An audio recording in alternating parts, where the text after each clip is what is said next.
Welcome back, Ravens flock, to another episode of Ravens Across the Pond. You'll see tonight joining me are the usual suspects, DT, Richard, Nathan. How are we, gents? Great, thank you. All How the you doing, better Tom? for coming off a win. It's always good coming off a win. Lovely to connect again. Yeah, and you'll notice we have a very special guest joining us tonight. He is none other than the host of Locked On Ravens. It is the wonderful, the fabulous Kevin Osteicher. Welcome to the show, Kevin. Thank you for joining us. Thank you for having me, and thank you for having me after a win. You know, I feel very happy we can talk about this team positively instead of with the very rough start to the season they've had. So who knows? I mean, maybe they can keep this momentum and go on a run. They're going to need to, because I don't know if I can take any more losing. Yeah, I think we are definitely fed up with that this side of the pond. So we'll crack straight on with a kind of a review of the game of the weekend. A couple of takeaways from that game. Tyler Huntley, I thought, was superb. Does that raise the question that he should have been given an opportunity earlier? Hindsight is a wonderful thing. I thought we were extremely lucky to only get away with giving the Bears 6 points on their 2 red zone drives in the first quarter. Yep. The Ravens were obviously, it was kind of, the Ravens are playing playoff football now. They have to win every week pretty much. And I was pleased to see a lot of the players stepping up. I thought Roquan Swift was a monster. We'll talk about probably Mike Green. This is kind of breakthrough game? Kevin, what are your takeaways from the game? What did you see in improvements, obviously coming off the bye week into that Bears game? Yeah, I mean, I thought that there were a lot of improvements. And I think to start, I just thought that this was a really complete team win. I thought offense, defense, and special teams all contributed in some way, shape, or form. Obviously, offensively, it talked about Tyler Huntley. And the thing that I really thought that this was going to be much more of a short passing game, not trying to take too many risks, especially because the Bears led the league in turnovers coming into this game with 16. They led the league in turnover percentage. But you peel back that curtain on that Bears defense, and they're really not that good anywhere else. I mean, pass defense-wise, they were 28th coming into this game in terms of yards per attempt.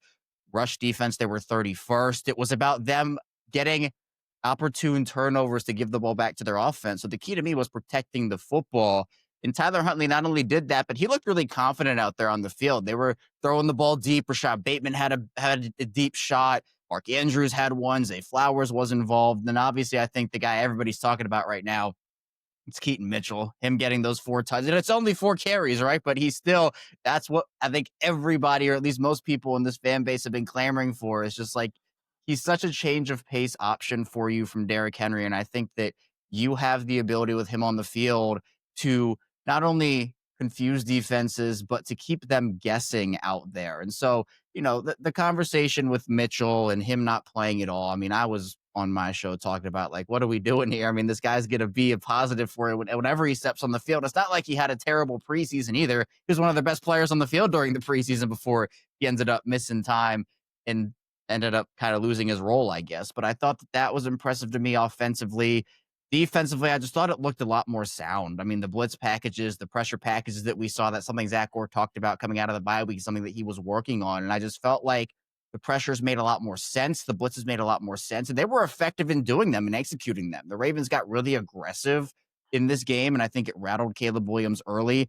Box score will only tell you they had 1 sack, and that was Mike Green's. But I thought that pass rush was one of the main reasons they won the game on Sunday, because they were able to get in Caleb Williams' head, get the 2 intentional grounding calls. But this game actually was funny because it was actually pretty close, all things considered, in terms of some key stats. Both teams had 9 drives. Both teams averaged 6 yards a play exactly.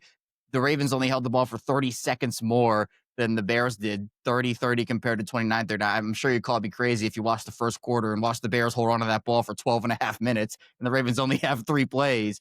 But the Ravens, they didn't make as many mistakes as Chicago. The Bears had 11 penalties. The Ravens only had 6, and that turnover battle was really key. So I thought, again, all-around team win, and shout out to the special teams, Jordan Stout, Tyler Loop.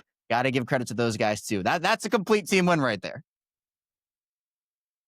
100%. It's an interesting one, especially the pass rush one, because it's been something we've been calling out for so long in the season. And we started to see a bit of a change in the Rams game, although obviously didn't necessarily go away from an offense perspective, but I thought the defense stepped up a bit there. And one thing we spoke about last week was the addition of Alahai Gilman. And what his role allows for Hamilton to step up and kind of contribute to that pass rush. Now, you go on Twitter during the game yesterday and there's people shouting about a missed tackle from him or whatever, but what you don't see is the role that he allows other players to step up into. And I think that addition is actually, although it wasn't a huge addition at the time, it wasn't one that was going to set the world alight, but what it's allowed Hamilton to do and what it's allowed us to do more in the kind of pressure game has been a massive game changer, I think. Oh, yeah. I 100% agree. And, when they made the move, Gilman is a solid player. He's not the best safety in the world. He's not a terrible player. He's just a solid guy you can put in there, and you can expect solid production. The missed tackle wasn't great. It wasn't a great thing that he had right there. But you're right. The role that he has allowed Kyle Hamilton to take on, because we know that Kyle Hamilton can play anywhere on the field, and that includes deep. We saw it last season when the Ravens had to essentially throw him out there because they had no other option, and he and Ardarius Washington kind of took that defense to the promised land. But he is still at his best when he's able to roam around the line and confuse defenses, because you truly, when he is in that Swiss Army knife role, you have to identify him every single play as the quarterback and scan that field, because he's going to be in a different spot every single play. And so with him blitzing off the edge and blitzing up the middle, the play that stuck out to me the most was when he and Roquan blitzed up the middle together. And the play was for Kyle to free up Roquan by chipping Roquan's O-lineman. Hamilton it was a wide open gap. He had a straight shot to Caleb Williams. He still went and freed up Roquan's guy, had just this massive gap to go and get Caleb Williams. And I think that was one of the grounding calls that ended up going against Caleb Williams in that game. So Hamilton in that role where you have to identify him. And I love what the Ravens were doing as well. And it kind of reminded me back of the Don Martindale days as the coordinator, where you would have everybody up at the line and you wouldn't know who was coming and who was going and bailing out. And that, to me, is some of that stuff the Ravens have to get back to, because I think early on in the season, and this is both years of Zach Orr now, the Ravens have just been a little too predictable on the defense. And, offensively, it's a different conversation. I'm sure we'll get into that a little bit. But defensively, it just feels like, especially early on in the season, you could kind of tell what was coming. They weren't really changing things up a bunch, and it was biting them. And now that I think that they have shown that, we're going to confuse you. We're going to move guys around. And with Gilman coming in there, who also himself has been decently solid in run support too. It's not that Gilman has just come in to be a placeholder and a guy that only is available to change up Hamilton's role. He also has made some impact there too. So that move, the Ravens felt like they needed a guy to be able to free up Hamilton. They felt like that was a good move for them to make. And while always had a couple of sacks in Los Angeles, I think you can probably say that was a pretty win-win trade for both sides, considering what each team needed at the time. Yeah, one thing. Oh, sorry, Tom. Go on. I was just going to say, staying on the subject of defense, who needed Mike Green's performance more? Mike Green himself or the Ravens? Man, probably a little of both. That's a good question, because with Mike Green, he's somebody that hasn't had the start that I think a lot of people were expecting from him, especially after the preseason that we saw. And obviously, you see everything he did in college, put on the college tape, and he's out there dominating smaller schools. He's putting nasty spin moves on Ohio State. Like, he's done it against all levels of competition. But I think that truly it's close, but I'd probably say Mike Green needed a little bit more, because I think that the Ravens, they were able to generate pass rush. Like with Travis Jones, he made an impact. We mentioned Kyle Hamilton, some of those blitzes, but for Mike Green and kind of the rookie wall that some guys hit, it's okay that Mike Green is hitting that wall. For Malachi Starks, it's okay that he's hitting that wall too at times. The thing with being a rookie, especially in a high leverage role on a contending team, and I talked about this with Patrick Queen years ago when he was still with the Ravens, is, with Queen in particular, this example I'll use is, we know the lineage of first-round inside linebackers this team has had over the course of their franchise history and the expectations that come with that. And at the time, the Ravens also, that 2019 season was unreal. And so those expectations for a guy in PQ who, kind of was a raw talent coming out at times and needed some time to work on his game. When you're a contending team, it's okay for rookies to have those moments, because if you're a team like the Browns, for example, if a rookie makes a mistake or doesn't make an impact, you're like, all right, cool, they're learning, it's great, these games don't matter, they're going to be all right. they can learn through their mistakes. But for contenders, those mistakes or lack of production can cost you a game, can cost you seeding, can cost you a big moment in the playoffs. And that's where those expectations get magnified. So I'm not, bashing Mike Green for having a slower start to his rookie season. I just think it's with the expectations that this team has, or at least had to start the year, that everyone's like, all right, 5 sacks out of the gate. Let's go, let's go, let's go. But for all rookies, that's not realistic. And it's something where I personally have to kind of keep that in mind, because when you see a guy as talented as him or as talented as Malachi, you're just expecting that to snap of the fingers translate over. But I mean, we even saw a guy like Kyle Hamilton struggle in his first couple of weeks before really turning it on. And a lot of these guys do come out on the other side. So I'm hoping that for Mike Green's sake, that sack can, get him jump started and going on his career a little bit here. Yeah, I just wanted to say, really on the subject of defense, one of the things that feels like it's been missing is real leadership and real accountability. I don't want to get into Kyle Hamilton again, because we've discussed him, and actually I think he took criticism for some of his comments about the fan base being spoiled, but I appreciate him fronting up. But we've had a real emergence in the last couple of weeks from Nate Wiggins. So like young cornerback, a guy that we have hopes for. I don't know that he's the loudest guy on the team. I'm wearing a Marlon Humphrey jersey. But he's really leading the way. It feels like he's gained some influence in the locker room. So by all accounts, he demanded to shadow Devontae Adams in the Rams game, did a very successful job of that.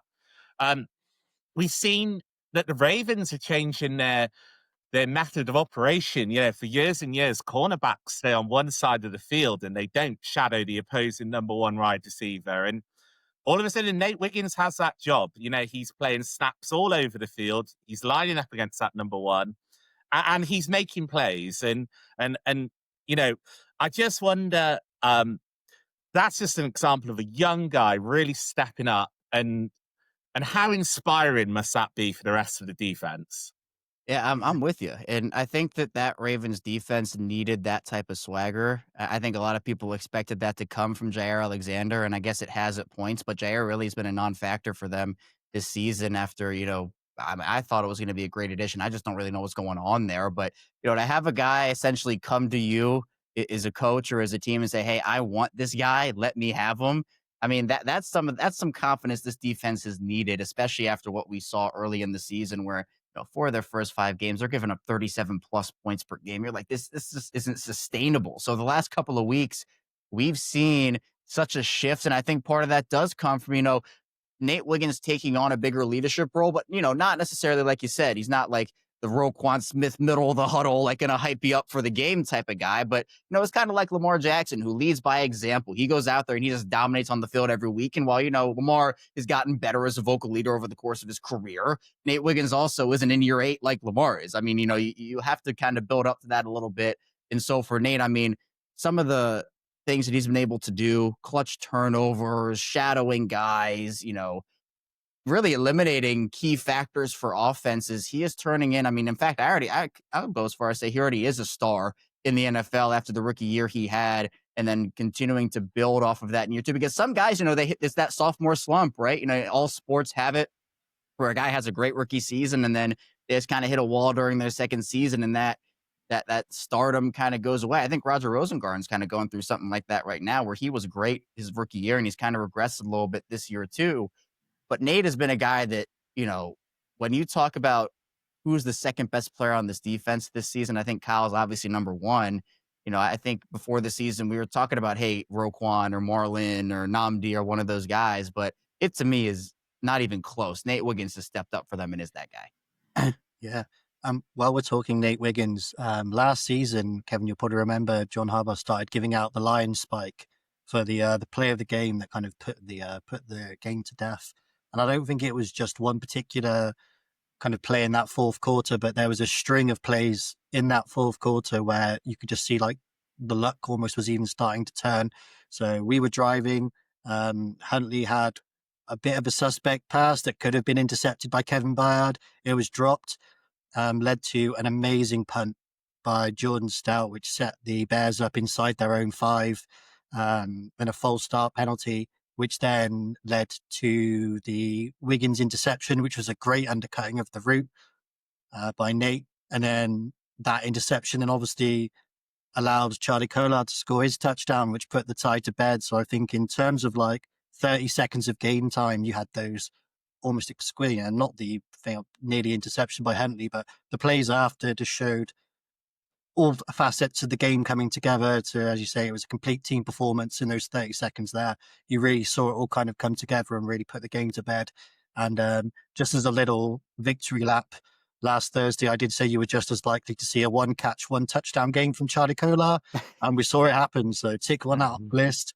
Have you got the lottery numbers, Nathan? Man, I need to know when that Pat Ricard touchdown is being scored. I'm waiting for that this season. I mean, I think that sequence, you're right. I think that sequence won the game for them. I mean, the fact that Jordan Stout was able to pin, Jordan had a great year for them this season. He's been really, really good. The whole special teams group, I think, has just had a lot of positive moments. But you're right. That's a complete team win and something where, if Lamar had come back and they had won this game with Lamar, I think the storylines would have been like, yeah, of course, it's Lamar. He's covering up everything like that. Duh, that's what Lamar Jackson does. But the fact that they're able to do this without Lamar, and you're getting contributions from everybody, it felt like all three phases of the game for the Ravens. Coaches called a brilliant game. John Harbaugh had his guys ready to play. Todd Monken and Zach Orr, they were able to dial up what needed to be dialed up. That, to me, I think that gives me supreme confidence. You plug Lamar back in there, and, I'm not if Tyler Huntley, let's just say Tyler Huntley were to start the rest of the season for the Ravens, which isn't going to happen, obviously, with Lamar coming back, hopefully this week, but you're not going to get that performance every single week from a guy like Tyler Huntley, who showed it that he can do it, but you're not going to bank on that performance, right? With Lamar Jackson, that you can put up 30 plus with a snap of the finger. So you throw him in there with the guys feeling confident and a lot of guys saying, hey, I contributed to this win. I did this, and we did this as a group and as a team. That, to me, like Lamar coming back and winning this game for them would have been awesome. But there is another sense of just, man, that feels really good to see the team go out there, rally around one another in a game that, look, not a lot of people were picking with Lamar. I didn't pick the Ravens to win this game because I needed to see it first. I needed to see the defense have another week like they did against the Rams. I needed to see the Ravens not average 6.5 points per game without Lamar Jackson so far this season. And that's what they showed me in this game, and I'm super impressed. On the subjective quarterback, so we'll move over onto offense. On the subjective quarterback, I mentioned the other week in an episode about kind of the acquisition of Cooper Rush, like kind of a total opposite quarterback to Lamar Jackson. If Lamar Jackson was to ever go down injured, like the struggles that obviously everybody, the reps that they take, it's all kind of around Lamar Jackson, and surely Snoop is a better option. We've why did it take as long for Snoop to get starting reps over Cooper Rush? Is it purely just because I kind of see it similar to a situation with the Baltimore Orioles last season, signing a veteran outfielder and Tyler O'Neill, giving him a multi-year contract with a player option. I think the total value of it was $45 million.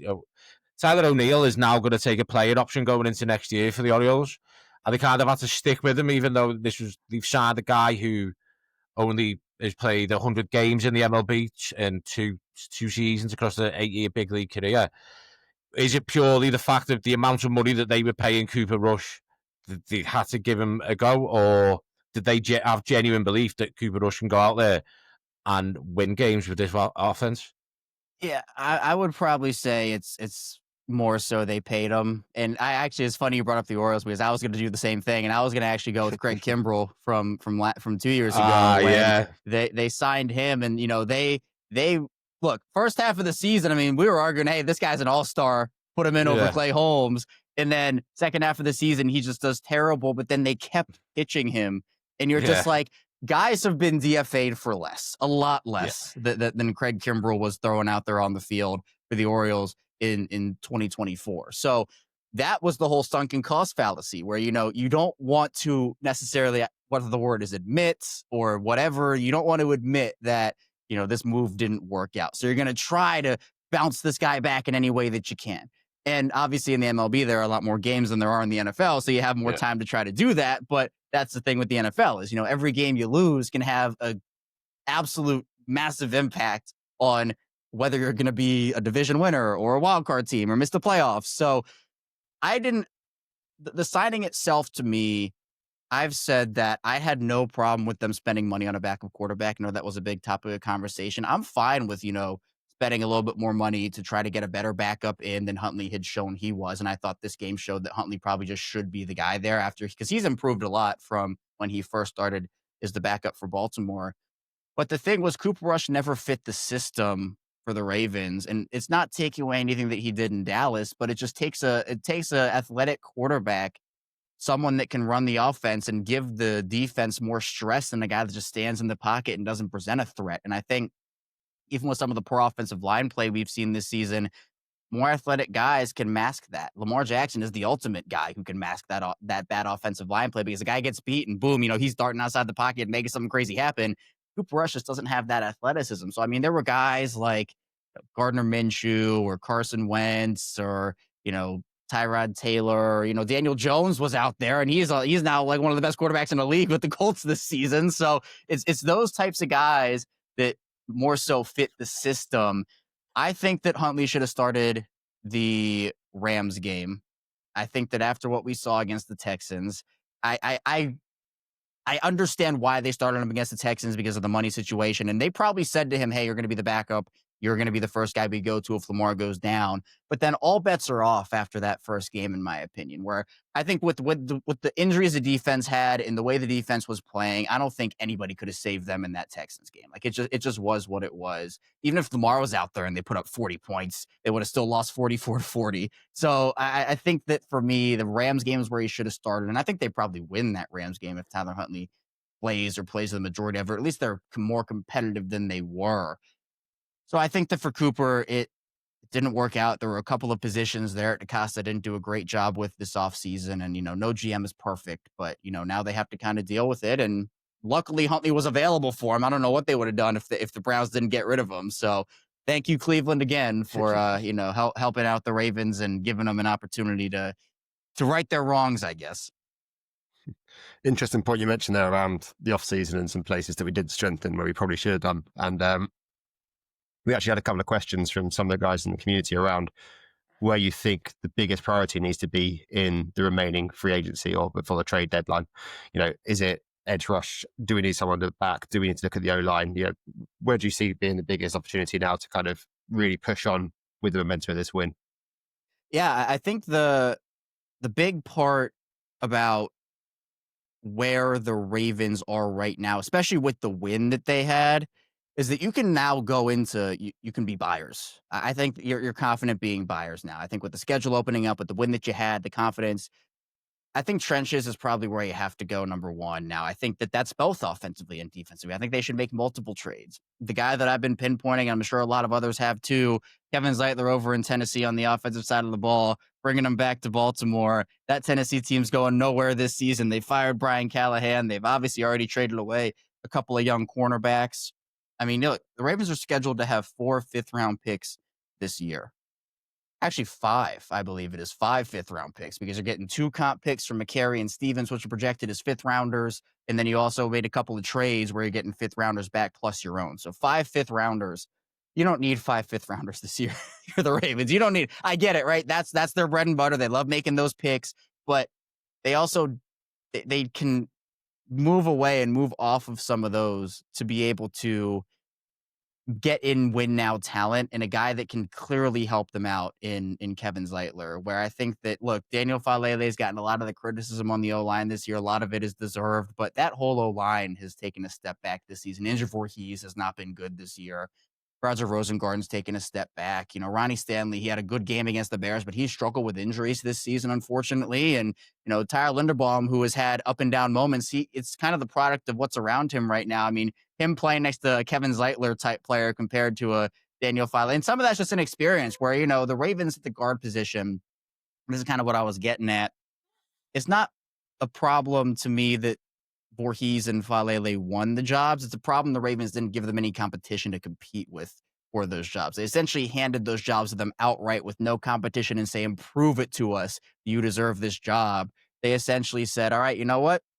You're the guys. We don't care who else is coming in. They drafted Emory Jones, who they knew had the shoulder issue. And I know that they probably didn't expect it to get to where it did, but even still, there just wasn't enough there. So I think, look, it's really hard to build an offensive line during the season because everybody needs offensive line depth and no one is willing to trade it away. Like everybody needs good offensive linemen. So that means that no one's willing to give away their good offensive linemen.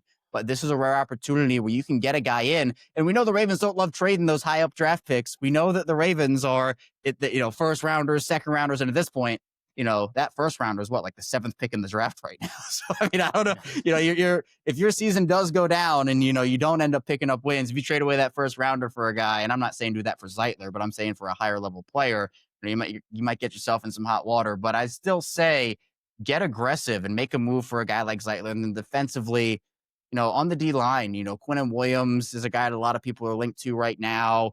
I know Dexter Lawrence could be available. Jeffrey Simmons, the Titans have said they're not trading him, but that's another veteran option that, people have been looking at. And then on the edge, I mean, there are a couple of different options. I mean, if you want to go like the Jermaine Johnson, Jalen Phillips, Kayvon Thibodeau route, those guys can probably be had for anywhere from a 2nd to a 4th, depending on who you trade for. Or if you wanted to go the lesser route, I guess, and, not in terms of player, but maybe a little more veteran, like a Judon or a Calais Campbell, maybe. Those are options. A lot of former, I mean, they should just bring it, let's just bring everybody back. Zarius Smith come out of retirement. Tyus Bowser, get back here. And Ngakoue, come on back. Everybody can come on back here. Michael Pierce, come on out of retirement. But, those are the types of players that the Ravens will probably have to go after here. I know that the reports and rumors have been there. They've been looking at cornerback help. I don't know if that is more to do with Jair than anything else. I think that they should trade Jair in a trade like they did for Owe if they're not going to use him. I mean, at this point, it's like, what is he on the roster for? It's been a very weird situation. I think he can still help this team, but I'm not sure the team believes that right now. So if you can move off of him for a guy in the edge room or the D-line room or whatnot, maybe that's where you go. But at this point, I think trenches is really where you have to take a hard look. Yeah, I think especially the offensive trenches are, like we said it with, Lamar was struggling with it, Rush was struggling with it. Obviously, even yesterday, there were still some speculative plays. It was an interesting one because it brought me in one of our previous weeks to discuss how good Todd Monken had been, or question how good he'd been, I'd say. I said in one of the previous pods that a lot of the heat was on Harbaugh, a lot of the heat was on Orr, and I think Monken was getting away with it a little bit. But I think actually yesterday, we saw some real improvements there. Like, as you say, we saw it everywhere, but I think particularly on that offensive play calling, seeing it with the Kolar touchdown, seeing it getting Keaton back in the game, there was a lot of really good plays in there that were unexpected kind of for me, given how it started the season. Yeah. I mean, look, I believe for me, with the offense, well, honestly, all 3 phases, special teams has been decently solid for them, so I'm not as big on that. But I think offensively and defensively, they were just so in their heads, in my opinion. And look, I think for Todd Monken, the fact that he's been getting too cute with a lot of stuff early on in the season. I think that, look, Todd Monken is not absolved of all criticism here, and you kind of look at that and say, oh, Todd Monken's doing everything right, because he wasn't. I mean, some of the sequences we've seen, some of the personnel usage that was not there for him, all of that is stuff that he deserves to be criticized for. But the thing is, with the offense in particular, with the way the defense was playing and some of the head coach stuff and execution, that, to me, while it was an issue with the team, it was very far down on the list of things that were pressing. And especially with the fact that Lamar didn't play against the Rams or, against the Texans, I'm just like, the fact that this is the thing that's being pointed out, I don't really understand it, where I get it. Like, Todd Monken does deserve some criticism for what's happened with the offense this season. But, especially with those articles that came out and the anonymous players and team sources, there was nothing in there. In fact, there was defense, it felt like, with Zach Orr and John Harbaugh. And look, this is a team effort here. Everybody has a role to play. And with John Harbaugh in particular, he's someone that does, I mean, he has his fingerprints all over this team. He's the head coach. I mean, he's in those meetings. He's his strategies and his things. And again, he gives his coordinators, they're the play callers. They're the guys that are calling the plays. But John Harbaugh is the guy that kind of has all of his fingerprints around the team. So offensively, the fact that we saw the improvement was really good. I think that, again, the play calls made sense. The personnel made sense. I think Patrick Ricard coming back gave the offense a lot of confidence. And honestly, Todd Monken probably felt a lot of confidence with Pat back in there too. But it was a pretty night and day shift from the past couple of weeks because they were still putting up points with Lamar in there, despite the fact that they were losing these games. I mean, you put up 40 against Buffalo and, 40 against Cleveland, 30 plus against Detroit. Like, the points were still flowing in. I know the KC game was a little rough, but I think that was not the biggest worry for me. It was the defense, and even that unit answered the call. Yeah, it's an interesting one. I had another couple of questions that I kind of combined together that came from a couple of teams that kind of follow on from that. We've talked about where we can go from here now and what we can do. One of the questions that's been talked about is the performance of the AFC North in general. There's been some very kind of obviously interesting performances. We saw the Jets game yesterday for the Bengals. How much will the team be focusing on that, do you think, in terms of the opportunity it gives them to press on and, win the North, for example? And a kind of speculative question here that came from one of the team. If we get to that last game of the season and both the Ravens and the Steelers are on 8-8, and it's the last game going in to win the North, where does that rank in terms of big games for John Harbaugh? Have we lost DT? We've lost DT. I think what he was going to ask was that it gets to that last game of the season and it's 8-8. Is it the biggest game of John Harbaugh's career? Oh, that is a good question. For the division part of it, I think that's the path the Ravens have to be looking at. And for me, I think that probably is the only path that the Ravens have to be looking at right now because of the fact that I think the two AFC West teams are going to make the wild card. I think that's going to be Chargers and Broncos. And I think whichever team doesn't win the East between the Patriots and the Bills is going to be the other wild card team. And there's a real scenario, and I've kind of laid this out over the past couple of days. I've just kind of thought about it. I'm like, wait, this could actually happen. Is the Ravens, they get the 4 seed, and let's just say they're 10-7 or something. They win the North and they get the 4 seed, and then the Patriots win the East, and the Bills get the 5 seed, and the Bills come to Baltimore in the wild card round and the 4-5 matchup for what a lot of people thought was the AFC Championship game matchup that we were going to get. Maybe that's happening in early January instead of late January. So it's possible, but I think that, if both the teams, and I'm just going to assume that if both the Ravens and the Steelers are 8-8 heading into that Week 18 game, that it will be for the division. I think it probably chalks up. I mean, outside of like the Super Bowl, I mean, if you're talking regular season game, I would say so probably, because that could honestly make or break whether John Harbaugh keeps his job or not, depending on if the team makes or misses the playoffs. And I know that there are a lot of different conversations about John and kind of his status and, what's going on with him right now. But there are a lot of big games. I mean, obviously that Cincinnati one with Tyler Boyd and him making that catch, that was for a playoff spot pretty much. And the Cleveland game in 2018 where CJ Mosley has that interception to put the Ravens in the playoffs, that was another one. So there have been games like that, but I think that the noise surrounding the Ravens and Harbaugh right now, and the fact that for me, I said that this year was Super Bowl or bust. I know Harbaugh said that it wasn't, but I think that this team is like, look, you've made the AFC Championship game. You've kind of been hovering around the divisional round and this, that. Like, at some point, you have to take the step. And while Lamar Jackson's not old, he's not going to be old for a while. He's not 24 anymore. He's going to be 29 in January, 30 at the end of next season. So it's not like the time is running out with Lamar, but you don't have all the time you had 5 years ago. So you need to take advantage of windows here. And I think that for the Ravens, I mean, it's entirely possible that that's a situation and a scenario that happens. Them going to Acrisure Stadium and playing for the division, it'd just be so NFL, I feel like, if that's what happened. The NFL would love nothing more than that. I just wondered, obviously thinking about the route to the playoffs, and there's a lot of projection here, but realistically, this team has to get hot and get hot fast to be in a position of winning the AFC North.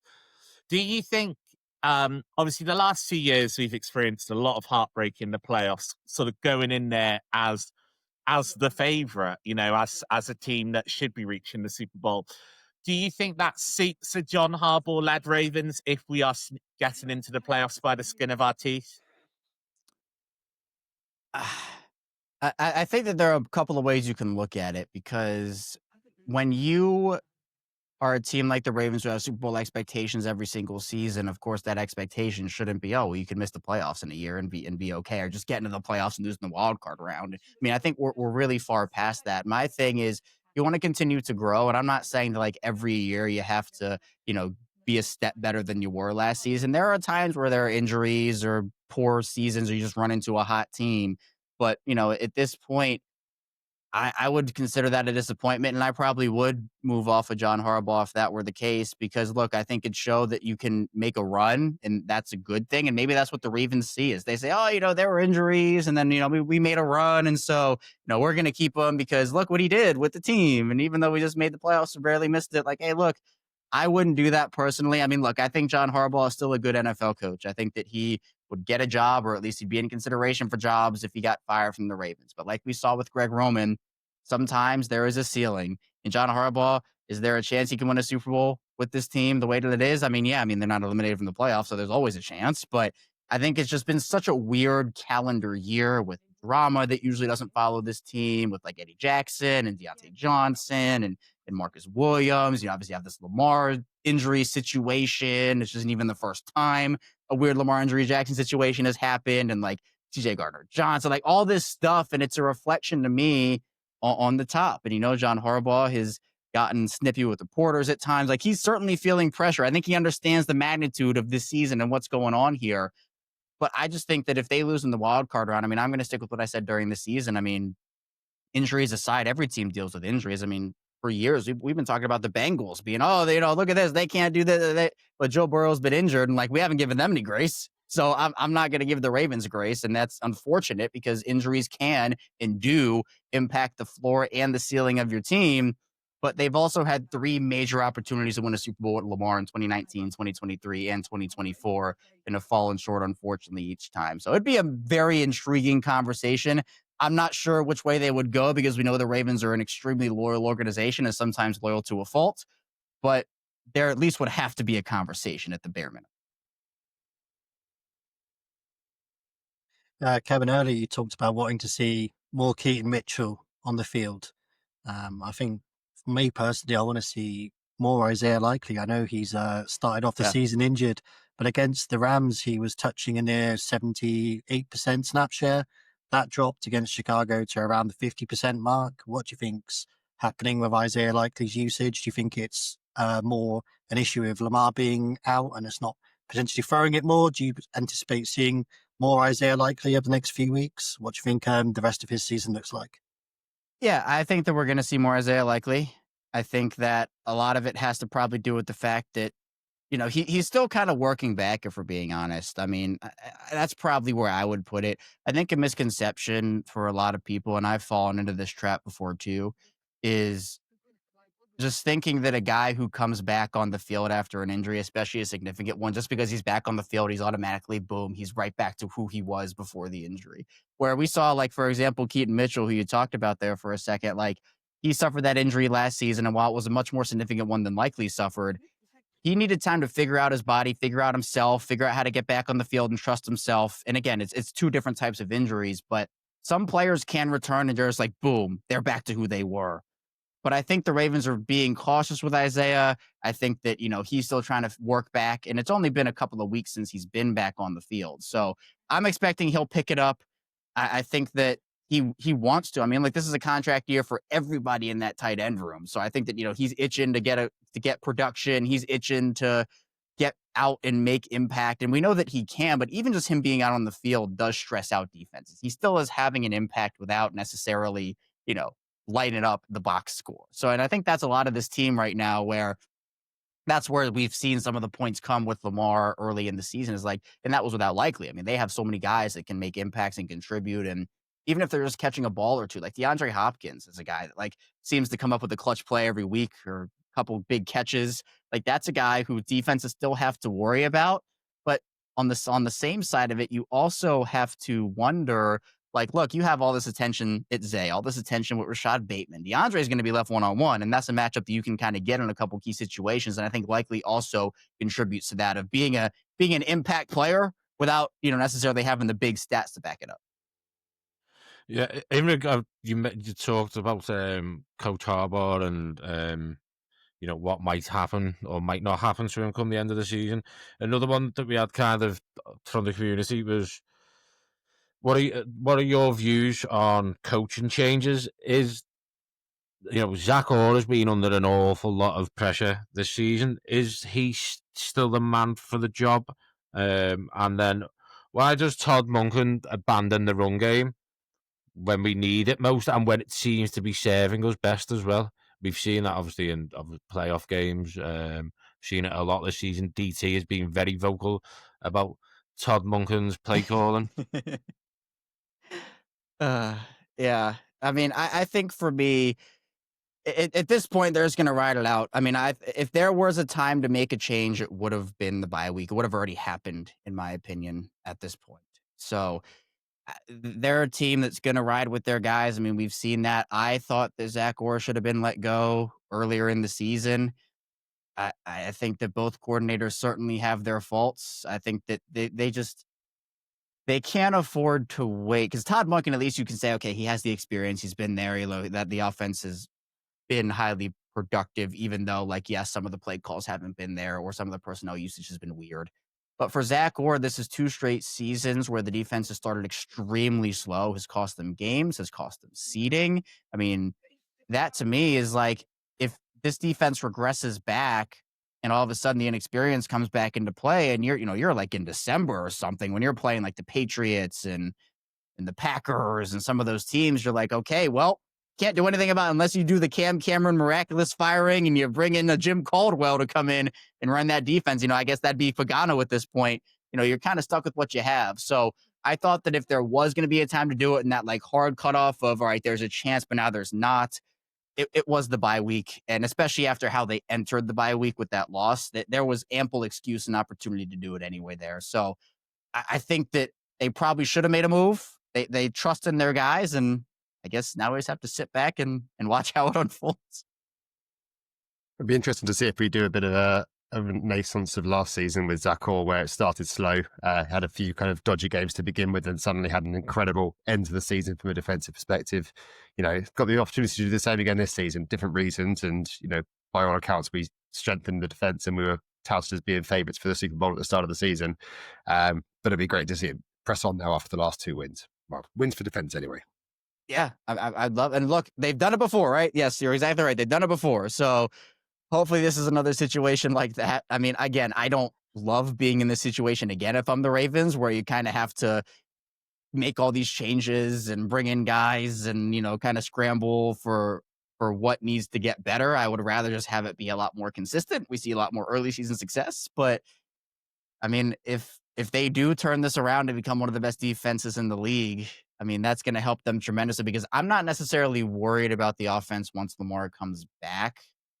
It's more so, can the defense play? Because again, Lamar can put up as many points as he wants to, but you got to trap that defense out there every possession after. And if they keep giving up points, and then the Ravens, maybe they falter in the red zone, and the other defense scores, and the other offense, scores touchdowns. I mean, that's a bad place to be, like we saw against some of the Detroit game and the Bills game at the end there. So defensively is going to be the name of the game. I mean, what's this? It's offenses win games, with defense wins championships. I mean, you're going to have to get a championship level defense here in order to have a shot at a Super Bowl or even playoffs. You just got to talk about playoffs at this point. So that's where I'm looking. So obviously we've just covered the Bears game. We've probably got a couple of questions to ask you yourself about, obviously, day to day, and then maybe a few fun ones. So, what does a day in your life look like covering the Ravens, Kevin? Well, it's a lot, but it's really fun. I mean, look, I'm always scavenging the internet for news and things to talk about. So Locked On Ravens, it's 5 days a week. It's daily, so an episode comes out every single day.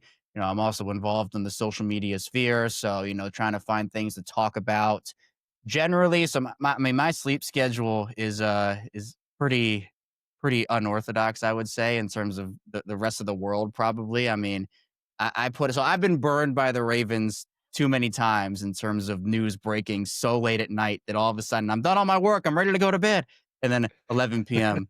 Ravens hire Mike McDonald. And everything I've done, I think literally the episode I did for that particular one was like rumors, like Ravens interested in Mike McDaniel. I was like, okay, that's all irrelevant now. So I recorded that at like 3 a.m. and I'm like, okay, I have to do all the work again. So I tend to record later at night. So, I mean, I'm up until 4 or 5, 6 in the morning doing this, and then, sleeping until, 9 or 10, something along those lines, but always scavenging, always trying to find ways to improve my content and coverage. I mean, I, try to get as many guests on as I can because I host the show solo, but I want to try to get as many different perspectives as I can. So whether it's beat writers covering the team or former players, current players, like whoever I can get on, I value their perspective as well because I want to get different perspectives on certain things because that helps make me better too. It's like they open my eyes to things. We can have different conversations about it. So that's why I love the interaction and the community,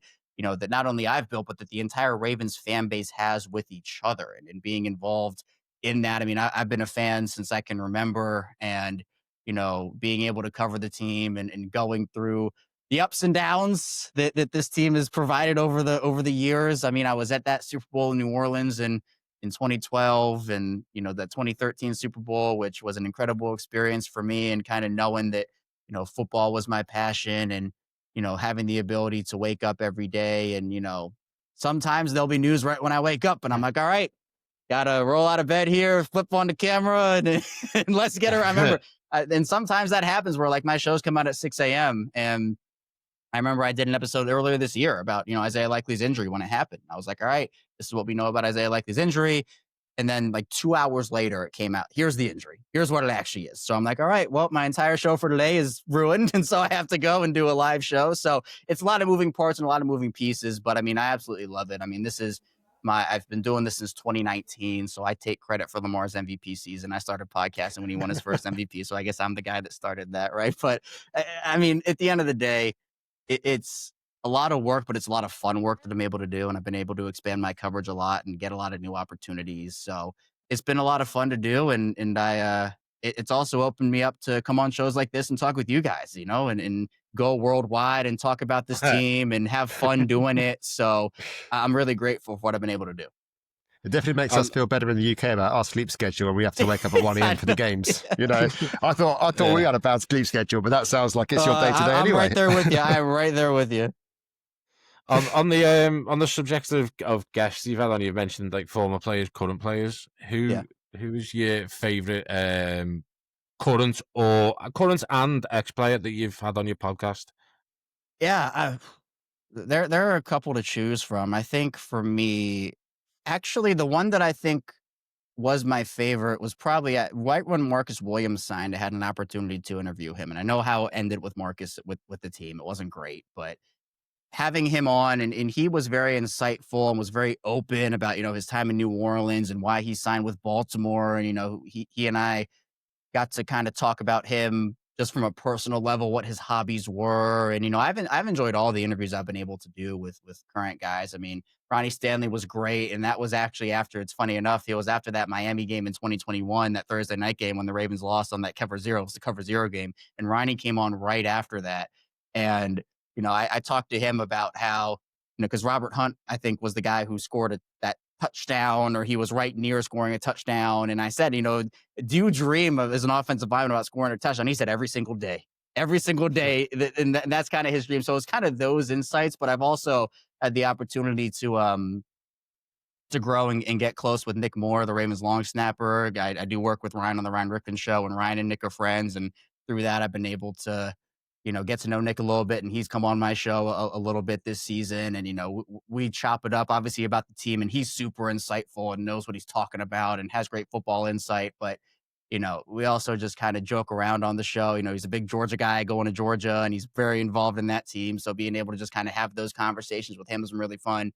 And then I've had a lot of cool former players on. Just recently, I had Matt Skura on, who was really insightful about the Ravens O-line, especially early on in the season. But, Kadri Ismail, the former Ravens receiver, I mean, he's been the guy that I've got to know over the past 5 years at this point. And, I mean, I've had him on my show weekly for almost 5 years now, and we've grown and become friends and have been able to develop a relationship with one another. And, it's got to get to know each other. And I think it's really cool because, I think that people can look at current and former players and just kind of view them as, all right, that's who they are. They're just football players. Like, they're larger than life figures. And look, some of these guys are, but every one of these guys is also a human being. And I'm a big proponent of, like, obviously talking football with these guys because that's their knowledge and expertise, but they also have knowledge and expertise beyond that. I mean, Q was a huge health performance guy, knows a lot about the body and the ins and outs of health, performance, and movements. I mean,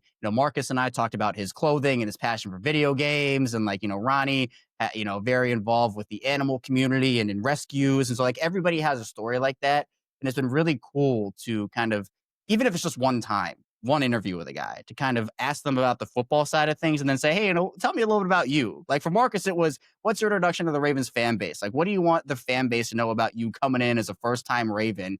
And I think that was really helpful. Justin Forsett is a guy that I interviewed a long time ago. He has a huge successful business of essentially it's a shower wipe. I don't know if you guys have heard of it before, but it's like a wipe that you wipe yourself down with after a workout. And essentially it's called Shower Pill, I believe. And that is one of the things that Justin's really passionate about. So, I mean, I could go on and on and on about this, but, there are so many guys that I've been able to talk to and get to know and even, form friendships with. And it's been really cool. I heard you mention Ryan Ripken there. Ryan Ripken's actually been on my Orioles podcast. Oh, yeah. Let's go. So, and he's a good laugh, Ryan. I speak to him quite a lot on X. DMs, and I tried to get some inside information off him, obviously, with his dad.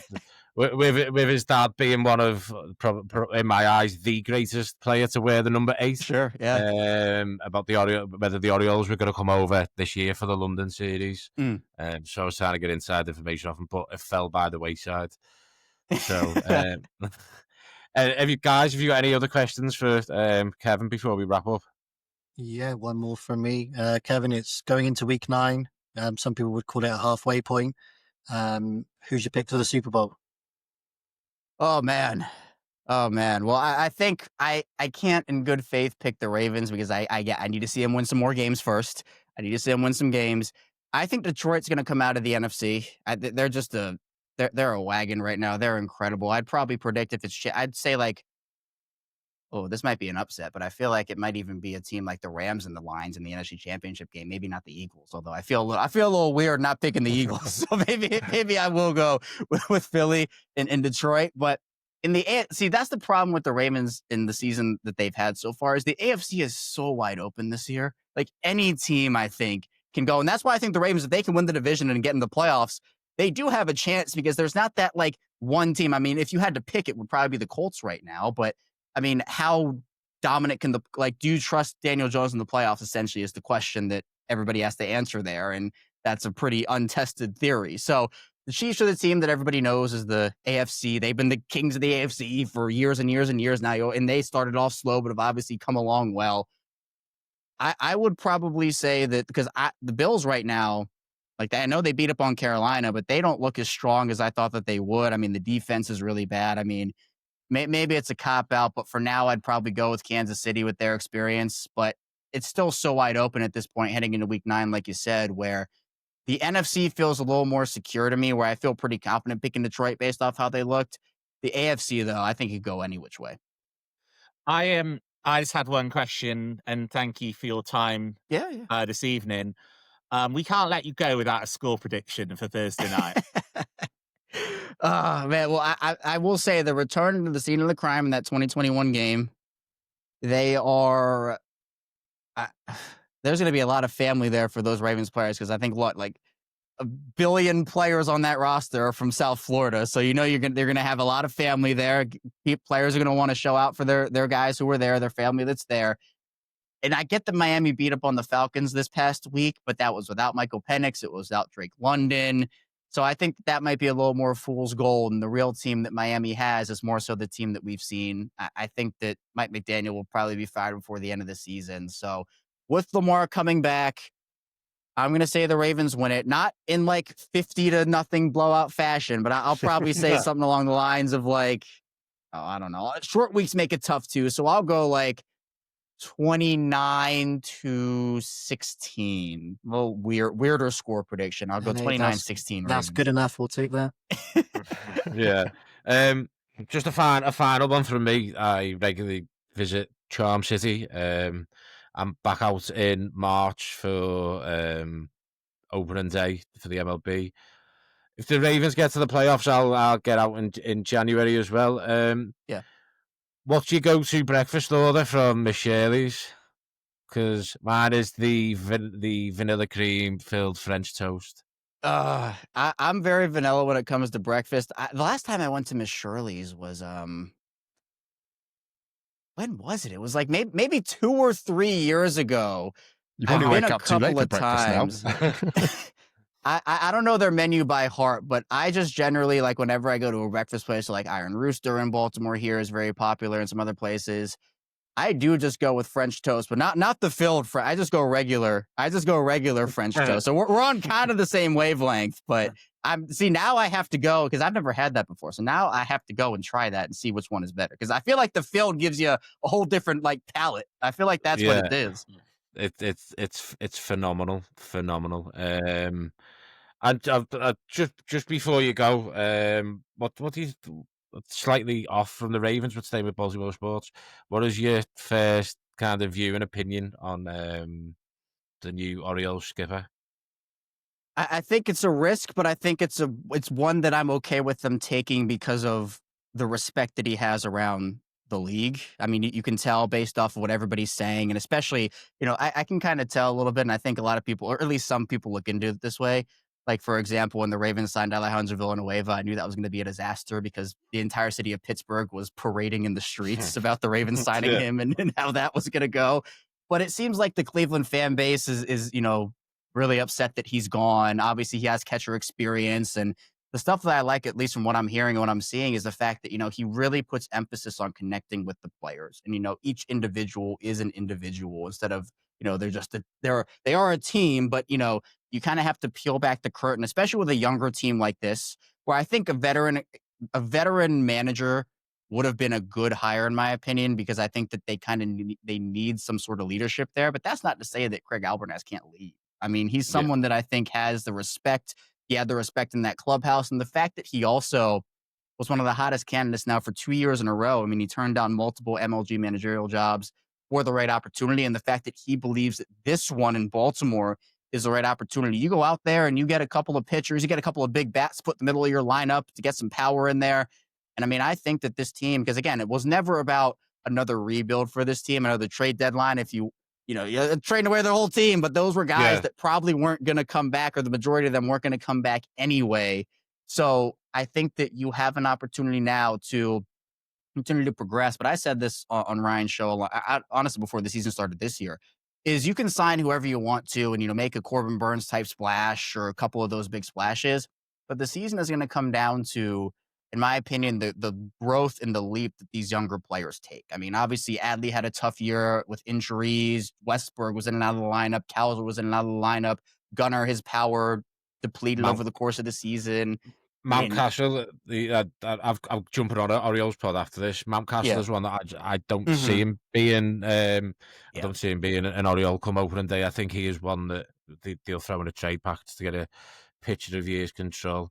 But these guys may look like they are falling asleep because they're NFL guys. They're not as sophisticated as me. They don't get baseball. They don't understand it.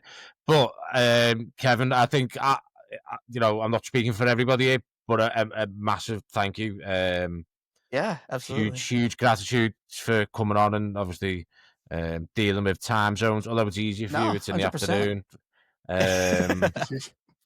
afternoon. We really appreciate it. Have you got anything for us before we go? I mean, look, this team has an opportunity to compete this year. I mean, I think that this Week 8 game was the make or break game. It was either you're 1-6 and your season is by the wayside, or you're able to be 2-5 with an easy schedule. And you look at Pittsburgh's schedule, and they have to play the Colts and the Chargers and all these good teams. So there is a real chance for the Ravens to make a run here. And I think that they have the talent on their roster, especially with their QB coming back and Lamar. But it's going to be a matter of the confidence level they have in one another, being a team, getting rid of all the distractions, not letting new distractions come in. And I think that late December stretch where you have the Patriots, the Packers, and the Steelers 3 in a row to end your year, that's going to be the defining moment. But you have to set yourself up for that to be a defining moment by taking care of business. We know this team is good for like one weird loss a year, whether it's the Colts or the Raiders or the Browns or whatever it is. So you can't have that this season. You have to take care of your business because you started off so slow. Every game becomes a playoff game. Bills was our weird loss. That's already done. We're ready to go. Let's do it. Hopefully it's over with. So, Kevin, thank you very much. DT, Richard, Nathan, thank you for joining us. We, as a collective, have been Ravens Across the Pond. We will see you on the next one. Take care. Bye. Bye, guys.